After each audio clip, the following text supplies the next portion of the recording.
오늘 말씀 창세기 47장 1절에서 12절 말씀입니다. 47장 1절에서 12절 말씀 한 목소리로 읽도록 하겠습니다. 47장 1절에서 12절입니다.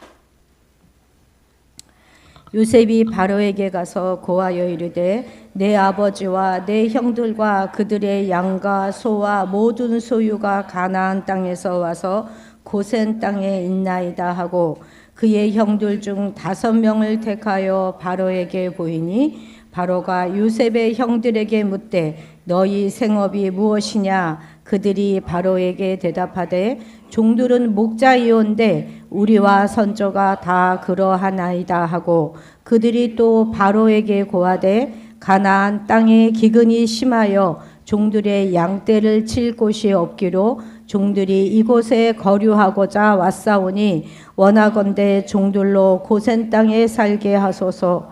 바로가 요셉에게 말하여 이르되 내 아버지와 형들이 내게 왔은즉 애굽 땅이 내 앞에 있으니 땅의 좋은 곳에 내 아버지와 내 형들이 거주하게 하되 그들이 고센 땅에 거주하고 그들 중에 능력 있는 자가 있거든 그들로 내 가축을 관리하게 하라.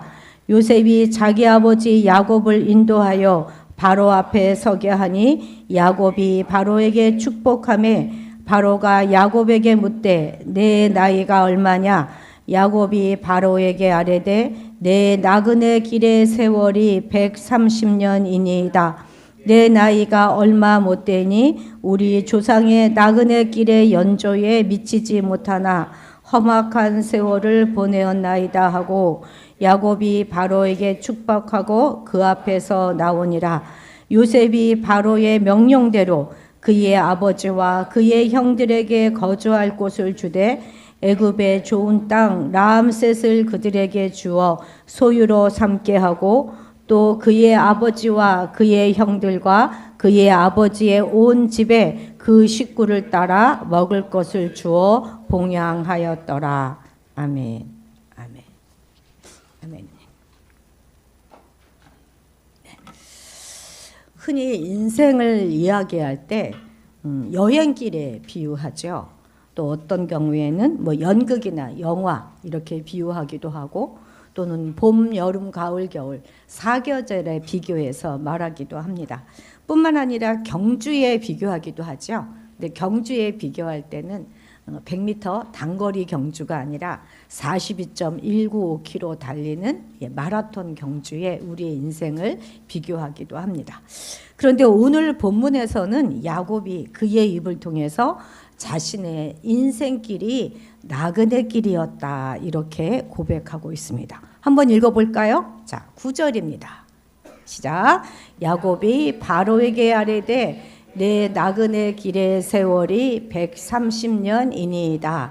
내 나이가 얼마 못되니 우리 조상의 나그네 길의 연조에 미치지 못하나 험악한 세월을 보내었나이다 하고 아멘. 지금 130세가 된 야곱이 애굽의 최고 통치자인 바로 앞에 섰어요. 바로가 묻습니다. 내 나이가 몇 살이냐? 그러면 그냥 저 130살입니다. 이렇게 말하면 될 텐데 나그네 길의 세월이 130년입니다. 이렇게 말해요. 요 한마디에 그의 인생이 총정리되고 있습니다. 다시 화면 좀 보여주세요. 그냥 다시 아까 그 앞으로 130년입니다. 이렇게 말해요. 그죠? 그냥 나그네 길이라고 말하는 것도 아니고 아주 험악한 세월을 보냈습니다. 이렇게 고백하고 있습니다. 그리고 이 당시는요. 나이는 경륜을 나타나는 거예요. 그래서 나이가 많다 하는 것은 경험도 많고 지혜도 많이 가지고 있다 하는 것을 의미합니다. 이런 의미에서 야곱이 나는 130살이나 되었습니다. 이렇게 자신의 인생의 경륜을 자랑할 만도 한데 지금 야곱은 뭐라고 말하냐면 우리 조상의 나그네 길에 비하면 나는 정말 얼마 되지 않습니다. 이렇게 겸손하게 말하고 있습니다. 제가 어려서 우리 손주들이 어려서 이제 놀이터에 데리고 나가면은요, 새로운 아이들이 이렇게 오잖아요. 그러면 지들끼리 요만한 것들이 너 몇 살이니? 너 몇 학년이니? 하면서 위계 질서부터 잡아요. 그치? 내가 형이야. 막 이렇게. 그런데 아이들도 이럴 텐데 야곱은 자기가 130이잖아요. 전혀 자기의 나이를 내세우지 않습니다. 지금 자신이 서 있는 곳이 어디입니까? 애굽의 최고 권력자 파라오, 바로 왕 앞에 서 있어요. 화려한 이 궁전에서 보면 자신의 모습이 얼마나 초라해 보였겠습니까? 그러면 누구라도 좀 자신을 좀 드러내보고 싶었을 텐데, 그러면 제일 쉬운 게 나이 자랑 아니겠어요? 근데 나이 자랑하지 않아요. 그런데 자기 조상들에 비하면 나는 참 연소합니다, 이렇게 말해요. 사실 자기 할아버지 아브라함은 175세까지 살았거든요. 자기 아버지 이삭은 180세까지 살았으니까 그거에 비교하면 젊긴 젊지요. 그리고 이제 아무것도 내세울 것 없는 그 험악한 세월을 온몸으로 살아낸 나그네일 뿐입니다 라고 겸손하게 말하고 있는 것입니다. 그렇습니다. 바로 이 나그네 의식이 바로 우리 기독교인들이 가져야 할 정체성입니다.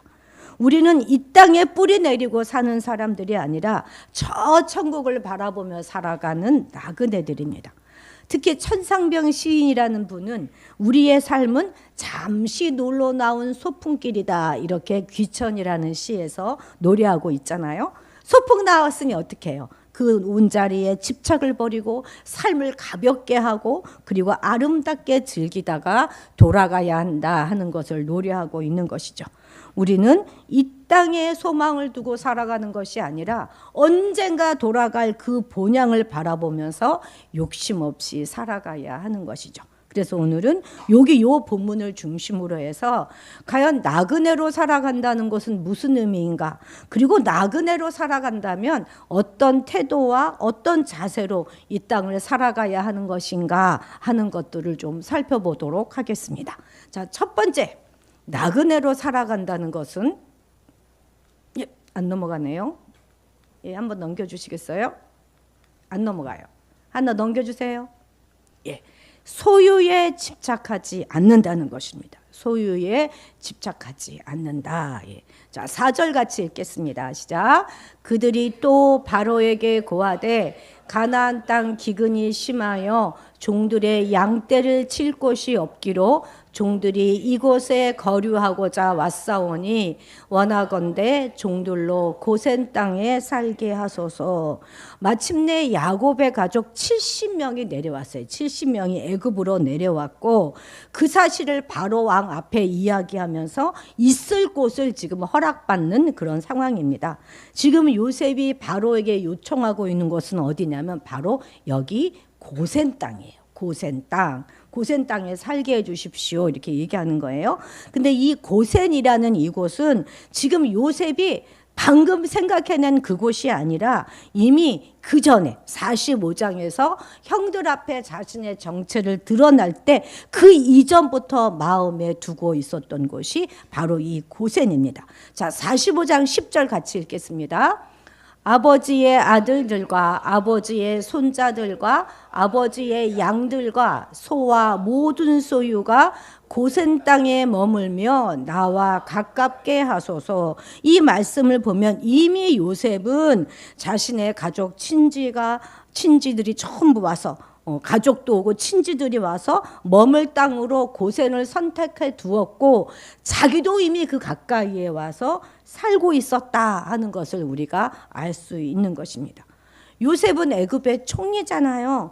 그러면 왕궁과 가까운 곳에 살아야 될 텐데 그는 자신의 형제들과 아버지를 데리고 올 때부터 애굽의 중심이 아니라 애굽의 변두리에 그들을 두기로 결정하고 자신도 그 근처에 살면서 차근차근 모든 것을 준비하고 있었던 것입니다. 고센이 어디냐면 애굽의 중심지가 아니라 바로 중심에서 떨어진 여기 이 부분 나일강 하류 지역이 고센이에요. 변두리 지역입니다. 이 당시 중심이 여기 높이죠. 지금은 멤피스라고 하는 곳인데 여기가 수도가 아니었을까 이렇게 이제 학자들은 생각해요. 여기가 중심지입니다. 그리고 지금 고센은 나일강 하류예요. 우리는 나일강이 그쪽이 상류 같잖아요. 근데 나일강이 이쪽에서 발원해서 이렇게 바다 쪽으로 흘러가는 것이기 때문에 이 아래쪽이 상류고 여기가 바로 하류입니다. 애굽은 모든 것이 이 나일강을 중심으로 해서 이루어집니다. 나일강이 범람으로 인해서 나일강 주변은요 관계시설과 모든 영농시설이 굉장히 잘 돼 있어요. 그래서 물을 따로 댈 필요도 없고 뭐 목축 같은 거 할 필요도 없어요. 그저 농사만 잘 지어도 얼마든지 풍요롭게 살아갈 수 있는 나라가 애굽입니다. 그리고 모든 도시가 이 나일강을 중심으로 이루어져 있는데 고센은 이 나일강하고는 조금 떨어져 있어요. 이처럼 농경지대와 떨어져 있기 때문에 농경 생활을 주로 하는 애굽인들과는 섞이지 않을 수가 있었고 애굽의 다신교라든지 애굽의 우상 숭배 이런 것들과는 거리를 두고 제대로 여호와 신앙을 지켜갈 수 있는 곳이기 때문에 바로 이 고센을 선택한 것입니다. 또한 고센은 목축하기에 아주 적합한 곳이에요. 이들은 목축하는 자들이잖아요. 그리고 애굽 사람들은 목축을 아주 천하게 여겼어요.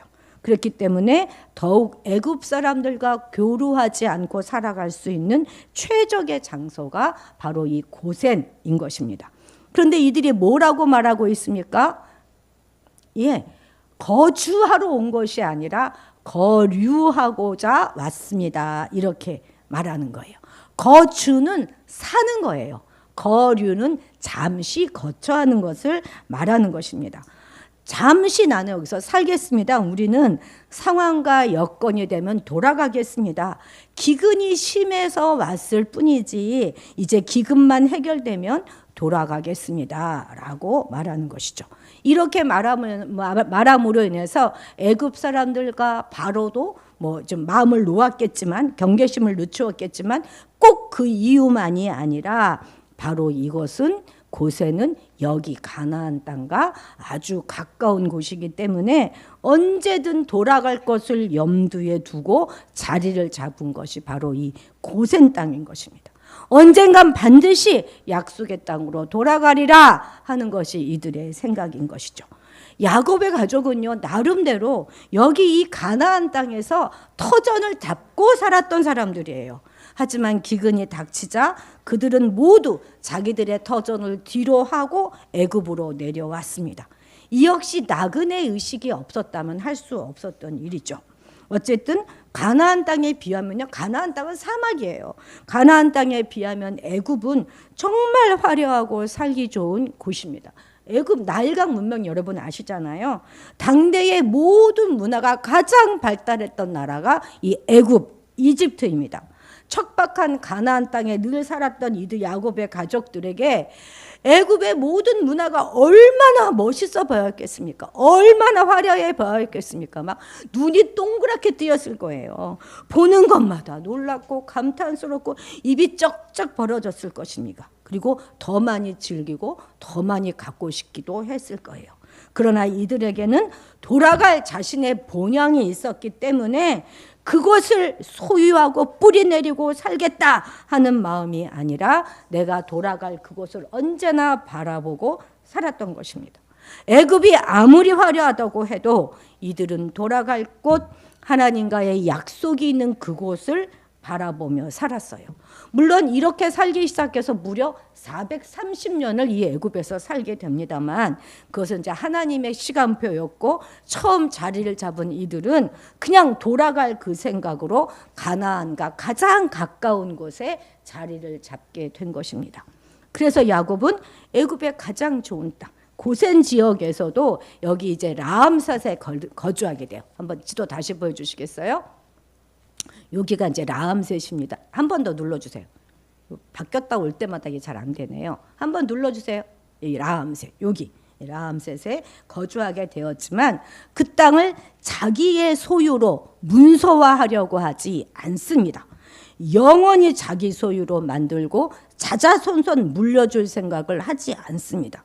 그래서 야곱도 죽은 다음에 가나안 땅에다 갖다 묻혀요.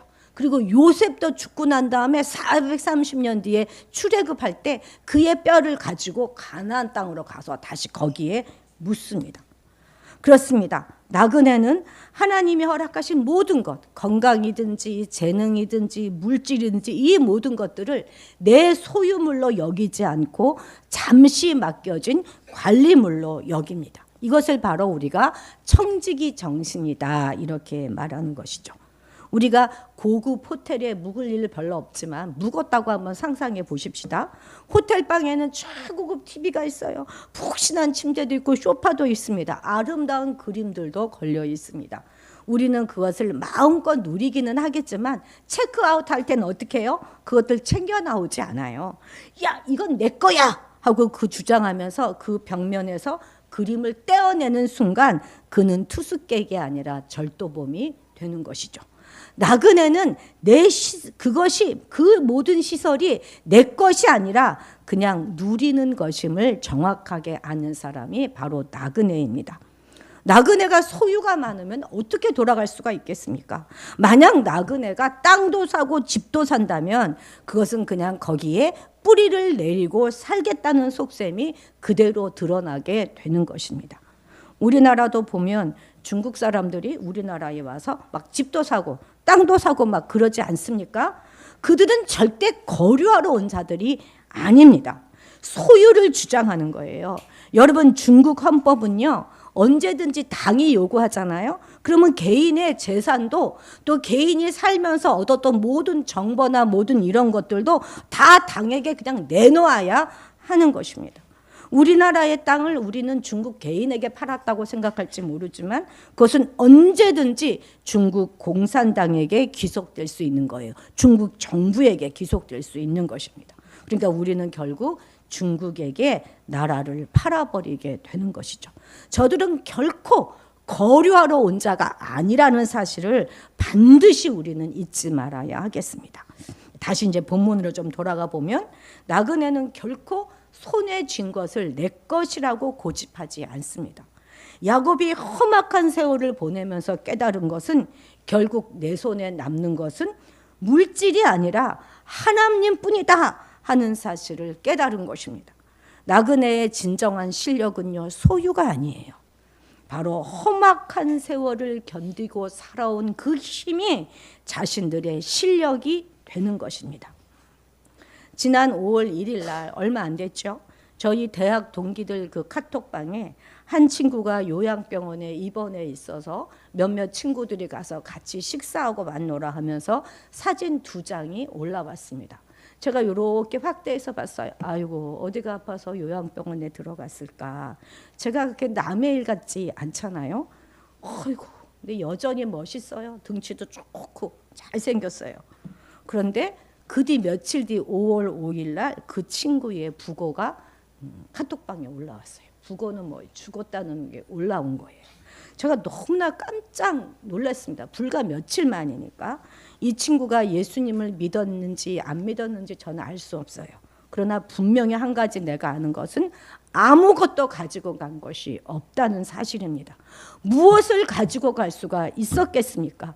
빈손으로 왔으니 빈손으로 가는 것, 그것이 바로 우리 인생인 것입니다. 나그네 길입니다. 주머니에 많은 것이 있으면 그것을 놓기가 얼마나 힘들겠습니까? 이 땅에서 살아가나 언젠가는 돌아갈 그 본향을 바라보면서 이 땅의 소유에 집착하지 않는 자가 바로 나그네의 삶을 살아가는 그리스도인인 것입니다. 소유가 적으면 물론 불편하고 힘들겠죠. 근데 우리 요즘 암송했잖아요. 같이 한번 암송해 볼까요? 복 있는 자는 시냇가에 심은 나무가 철을 따라 열매를 맺고 그 잎사귀가 마르지 않으함 같으니 그가 하는 모든 일이 다 형통하리로다. 아멘. 주께서 우리를 살아가게 하실 것입니다. 그런데 그 소유 때문에 근심이 되어서 주님 따르기를 멈췄던 부자 청년처럼 소유에 집착하는 어리석은 자들이 되지 않으시기를 축복합니다. 소유가 없어서 부족해서 우리가 견뎌야 했던 모든 고난의 시간이 훗날 우리에게는 힘이 되고 우리의 실력이 된다 하는 거 잊지 마시기 바랍니다. 예, 두 번째요. 두 번째는 주인의식을 버려야 한다는 것입니다. 주인의식.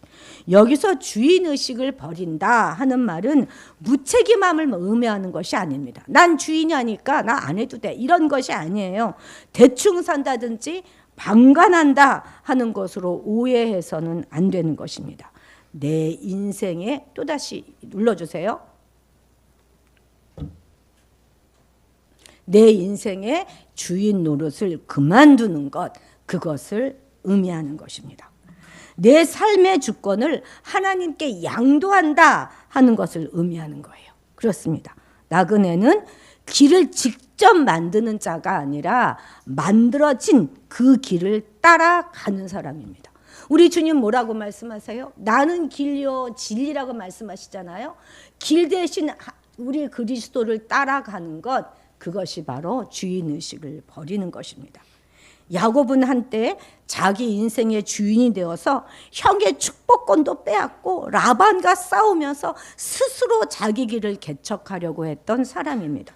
그러니까 야곱의 전반 인생은 그냥 자신이 주인이 되어가지고 수단과 방법을 가리지 않고 복을 쟁취하려고 하는 주인의식의 삶이었다는 거예요. 그런데 어느 것 하나 자신의 뜻대로 된 일이 없었어요. 축복을 받기 위해서 아버지를 속였으나 그는 결국은 쫓겨나야만 했었어요. 먼 곳으로 도망가야만 했었습니다. 자기 사랑하는 여인을 위해서 7년을 종처럼 살았으나 다른 여인을 아내로 얻어야만 했었어요. 삼촌에게는 번번이 속임을 당했죠. 고향으로는 긴 세월 돌아가지도 못했습니다. 그리고 심지어는 말년에는요, 자기의 가장 사랑했던 아들 요셉이 죽었다는 다른 자식들의 말에 속아서 눈물로 살았어요.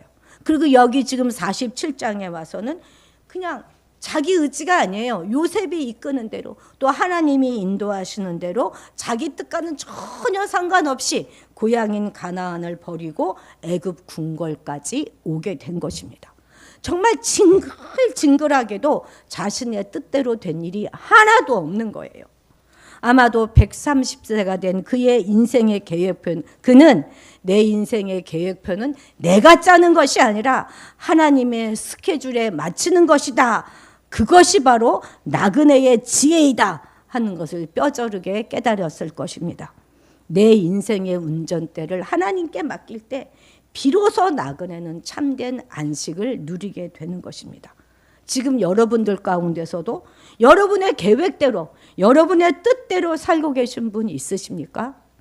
저는요, 목회는 꿈도 꾸지 않았어요. 유방암은 제 인생의 계획에는 아예 없었습니다. 자, 우리 7절 같이 읽어볼까요? 7절입니다. 7절입니다. 예, 있습니다. 7절. 자, 그 앞으로 올라가세요. 예, 지금 70대가 하시기 때문에 우리가 이해를 해드려야 됩니다. 자, 7절 시작. 요셉이 자기 아버지 야곱을 인도하여 바로 앞에 서게 하니 야곱이 바로에게 축복하매. 아멘. 지금 누가 누구를 축복하고 있습니까? 야곱이 바로를 축복하고 있어요. 얼마나 이게 이상한 그림입니까, 여러분? 지금 의지할 것이 없어서 도움을 받으러 찾아온 사람이 온갖 것을 다 가지고 화려하게 살고 있는 왕을 지금 축복하고 있는 거예요. 딱 그 궁궐에 들어서는 순간 그 위용에 그냥 주눅들만도 한데 야곱은 바로를 2번이나 축복합니다. 10절에도 보면 그 앞에서 나갈 때 다시 한번 바로를 축복합니다. 야곱은 한 한마디도 청탁하지 않아요. 부탁하지 않습니다. 왜 부모들은 그러잖아요. 뭔가 비빌 언덕이 될성 싶으면 아이고 우리 아들 잘 부탁합니다. 좀 도와주십시오. 저것이 겉만 번지르르하지 엄마 일찍 여의고 엄마 사랑 별로 받지 못해가지고 그냥 부실하기가 짝이 없습니다. 예쁘게 좀 봐주시고 도와주십시오. 아마 저라면 입이 마르게 이렇게 부탁했을 것입니다. 그런데 한마디도 부탁하지 않아요. 대신 뭘 했다고요? 오히려 바로 왕을 축복했습니다. 야곱이 바로를 축복하는 장면을 한번 여러분 상상해 보세요.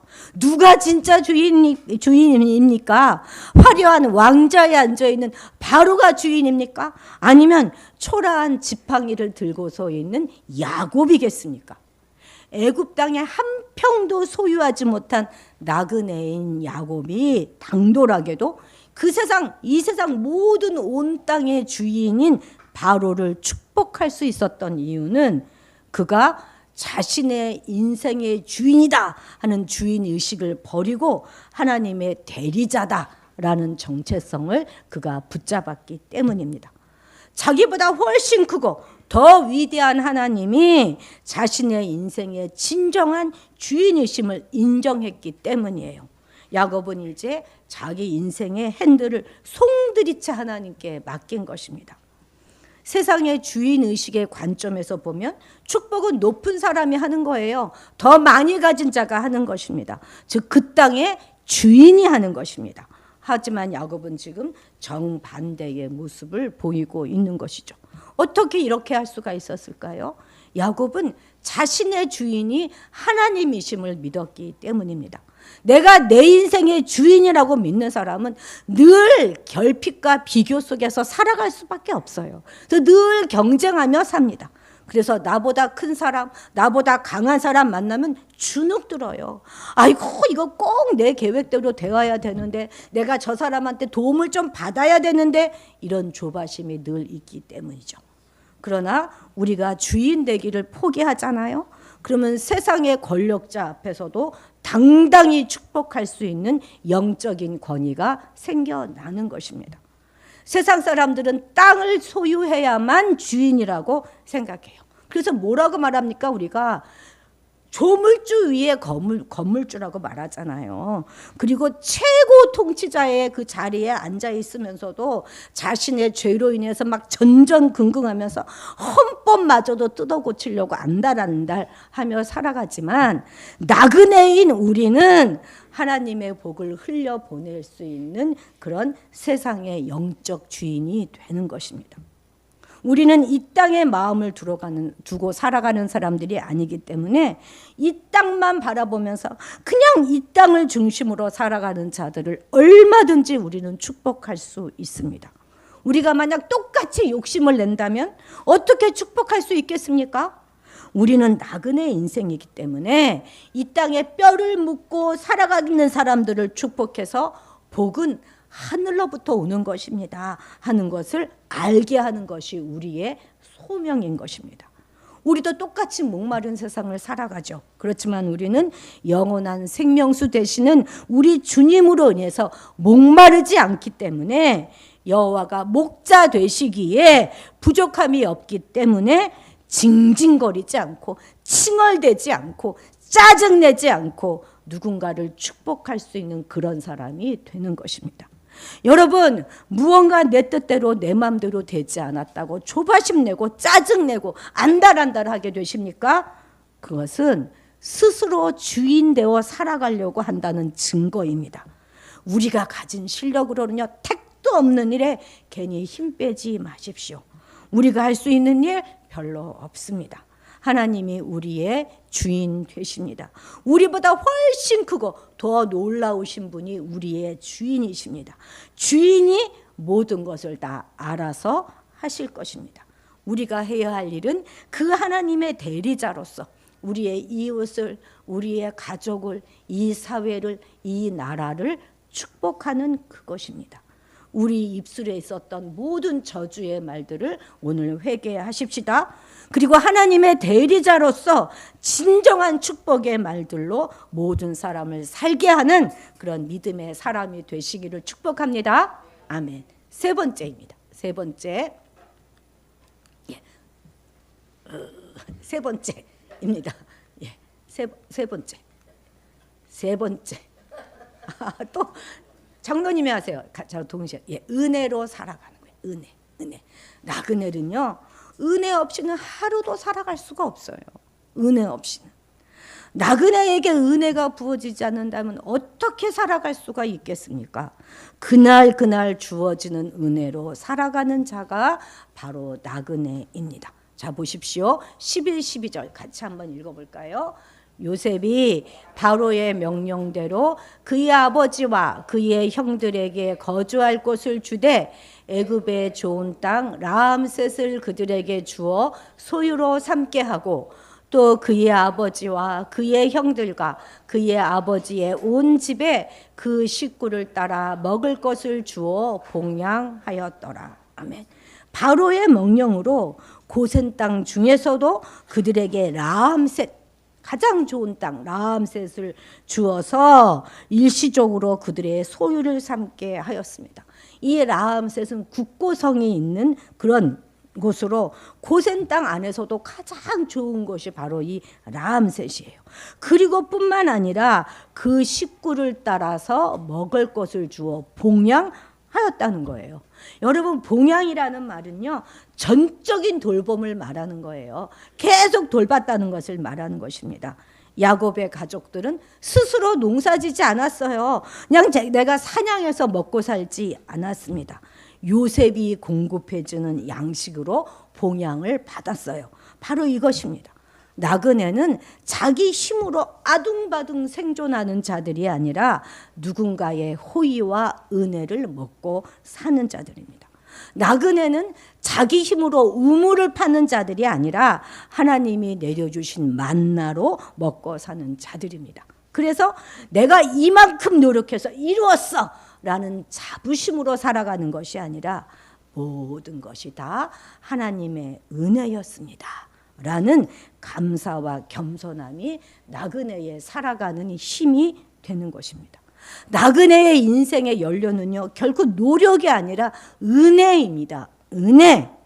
우리가 이 땅에서 버티고 살아갈 수 있는 이유 역시 예수 그리스도께서 날마다 우리에게 일용할 양식을 공급해 주시기 때문입니다. 요셉이 자기 가족들을 고센 땅으로 불러놓고 지금 먹을 것을 갖다 주어 봉양하였는데 그게 요셉 자기 것입니까? 아니에요. 애굽의 것입니다. 바로의 것을 가지고 지금 자기 가족들을 봉양하고 있는 것입니다. 더 크게 보면 애굽 것을 가지고 이스라엘의 12지파를 지금 만들어 가고 있는 것입니다. 그러면 애굽은 죽도록 일해가지고 누구를 봉양하고 있는 것입니까? 이들은 결국 이스라엘 백성을 출애굽할 때까지 섬깁니다. 물론 겉으로 보기는 박해하는 것 같아요. 그런데 사실은 박해가 아니라 70명의 이스라엘 사람들이 200만 명이 될 때까지, 그렇게 성장할 때까지 애굽은 이들을 봉양하였던 것입니다. 그래서 박해조차도 믿는 자들에게는 은혜가 되는 것입니다. 이것이 바로 믿는 자들에게 주어지는 은혜인 거예요. 이것을 잠언서에서는 어떻게 말하고 있는지 아십니까? 13장 22절 읽어볼까요? 시작. 선인은 그 산업을 자자손손에게 끼쳐도 죄인의 재물은 의인을 위해 쌓이느니라. 아멘. 여러분, 혹시 여러분 하나님을 알지 못하고 자기 마음대로 살아가는 자들이 야, 어떻게 저렇게 부자로 잘 살고 있지? 그래서 부러워하거나 배 아파하신 적 있으신가요? 걱정하지 마세요. 걔네들이 쌓아놓은 재물 결국은 우리 것이 될 것입니다. 아멘 하셔야지요. 아멘, 아멘. 예. 우리는 그렇게 악착같이 못해가지고요, 재물 모을지 모릅니다. 재물을 모으려면 막 거짓말도 하고 막 남들도 좀 무시하고 막 이래야 되잖아요. 근데 우리는 그렇게 못하잖아요. 예? 그러니까 저들이 세상의 방법대로 죽기 살기로 모은 재물 결국은 우리 믿는 자들에게 주어지는 그것이 하나님의 은혜가 되는 것입니다. 서로 잘하는 거 하고 살면 되는 거예요. 그들은 모으는 거 잘하니까 모으고 우리는 하나님의 은혜를 누리는 거 잘하니까 누리며 살면 되는 것이죠. 그러니까 우리는 이웃을 축복하며 베풀며 감사하며 살면서 결국 하나님의 은혜로 살아가는 나그네 인생이 되는 것이죠. 자, 6절도 같이 읽어보도록 하겠습니다. 애굽 땅이 내 앞에 있으니 땅의 좋은 곳에 내 아버지와 내 형들이 거주하게 되되 그들이 고센 땅에 거주하고 그들 중에 능력 있는 자가 있거든 그들로 내 가축을 관리하게 하라. 지금 거류할 것을 허락받기 위해서 찾아왔습니다. 그런데 거류할 곳뿐만 아니라 그들이 직업도 얻게 된 거예요. 말하자면 공직에 들어가게 된 것입니다. 아무리 애굽 사람들이 목축을 천하게 여긴다고 해도 목축도 목축 나름이지 왕의 가축을 돌보는 일 아닙니까? 근데 이런 일들은 아무에게나 주어지는 일이 아닐 거 아니겠습니까? 아니 뭐 이들에게 무슨 자격증이 있기랍니까? 아니면 무슨 취업을 위해서 시험을 봤습니까? 아니면 바로가 이들이 얼마나 목축을 잘하는지 보기라도 했습니까? 그런데 정말 생각지도 못했던 일이 이루어진 것입니다. 아마 이들은 이런 일은 꿈도 꾸지 못했을 거예요. 그러니 정말 은혜가 아니겠습니까? 그런데 여러분, 감히 요셉의 형들은, 요셉의 아들들은 어떻게 이집트의 왕, 당대의 최고의 권력자를 만날 수가 있었을까요?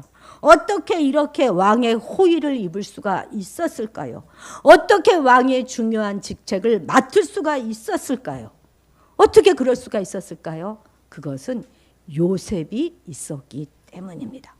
바로 이 바로 왕이 요셉을 전적으로 신뢰하였고 그래서 한낱 목자에 불과한 외국 사람들이 바로 왕을 눈앞에서 만날 수 있는 그런 놀라운 은혜를 입게 된 것입니다. 여러분, 이것이 구원의 그림이에요. 우리가 어떻게 왕 중의 왕이신 하나님을 만날 수 있습니까?